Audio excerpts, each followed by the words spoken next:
A starship the size of a city. No engines roaring, no stars streaking by, just there. One moment, orbiting Caladan, the next, without moving, floating above Arrakis.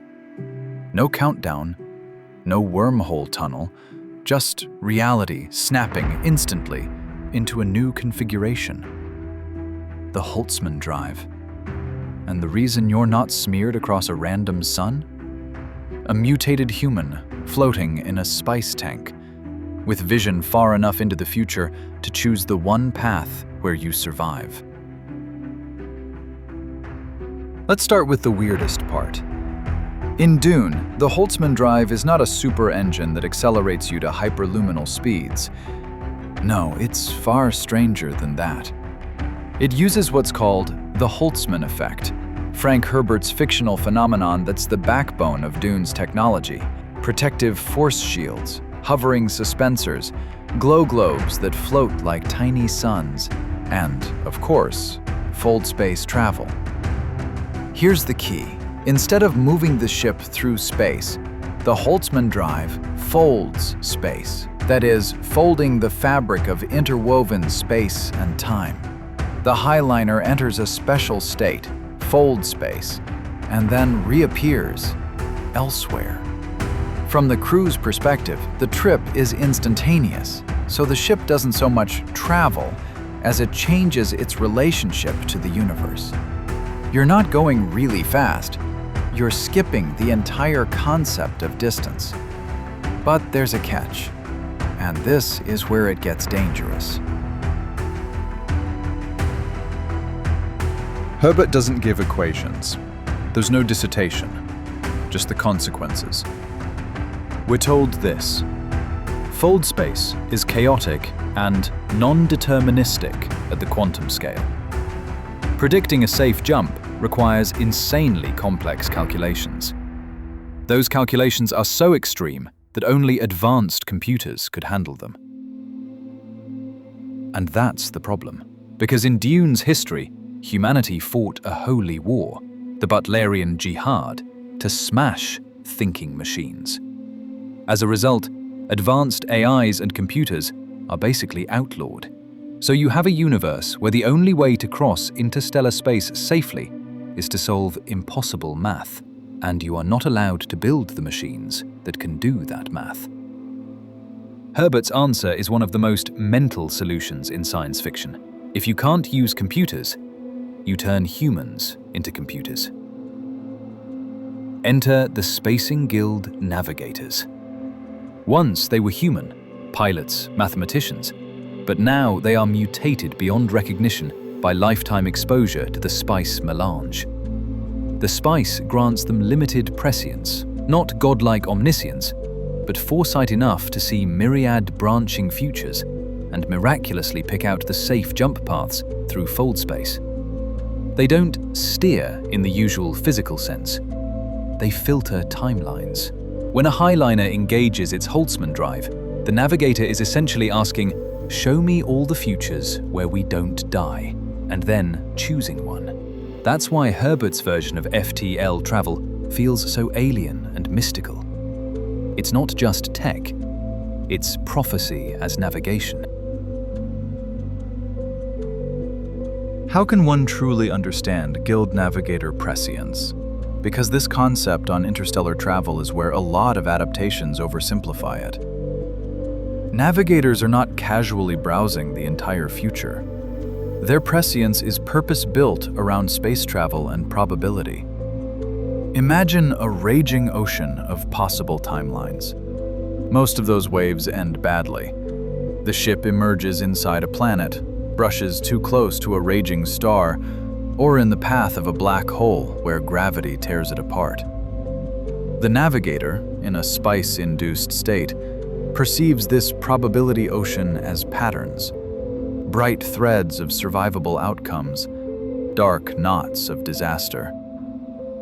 This is why even small changes, bad spice, interference, sabotage, can be catastrophic. In some of the expanded lore, A single tainted batch of synthetic spice causes a navigator to misjudge a jump so badly that a highliner emerges inside a planet's defenses and is destroyed. So when you see a navigator drifting in orange fog, he's not just going for a vibe. You're looking at a human being permanently reconfigured into a probability filter. Their brain is literally built to feel the shape of the future around a starship. And that brings us to the third secret.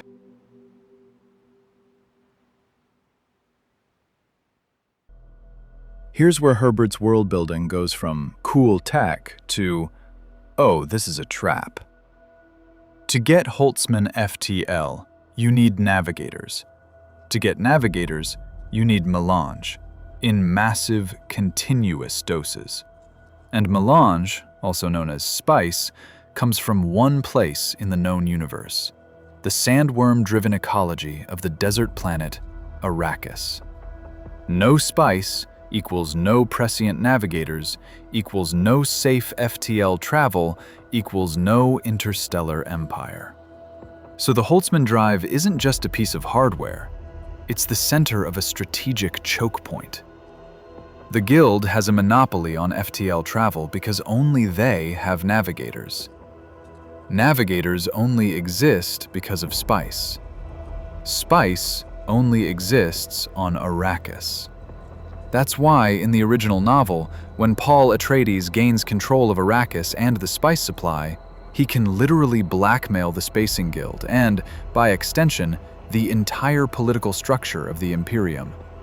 If he destroys the spice, the Guild goes blind.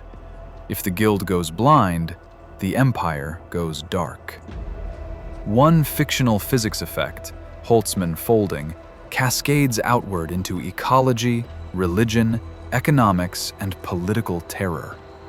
Later books and expanded lore eventually introduced tools like Ixian navigation machines and no-ships with their own prescient-like stealth systems, but those are explicitly presented as radical, destabilizing breakthroughs, ways to break the Guild's monopoly on future sight-powered travel.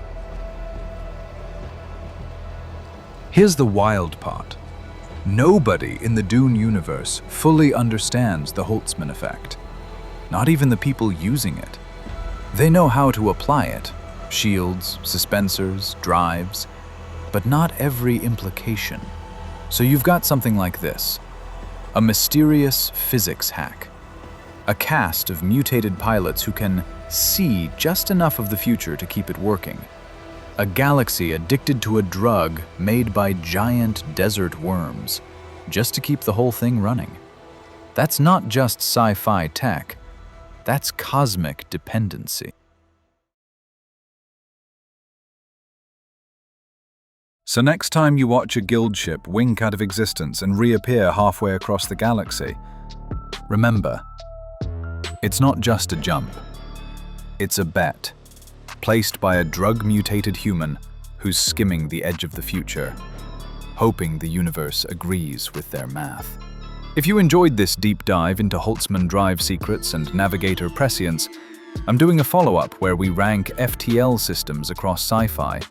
Dune's Foldspace versus Star Wars Hyperspace versus Star Trek Warp versus Battlestar's Jump Drive, and maybe some other favorites.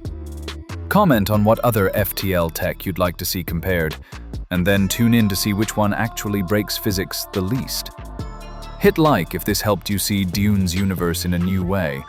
Drop your wildest Holtzman theories in the comments, and we'll see you in the next jump.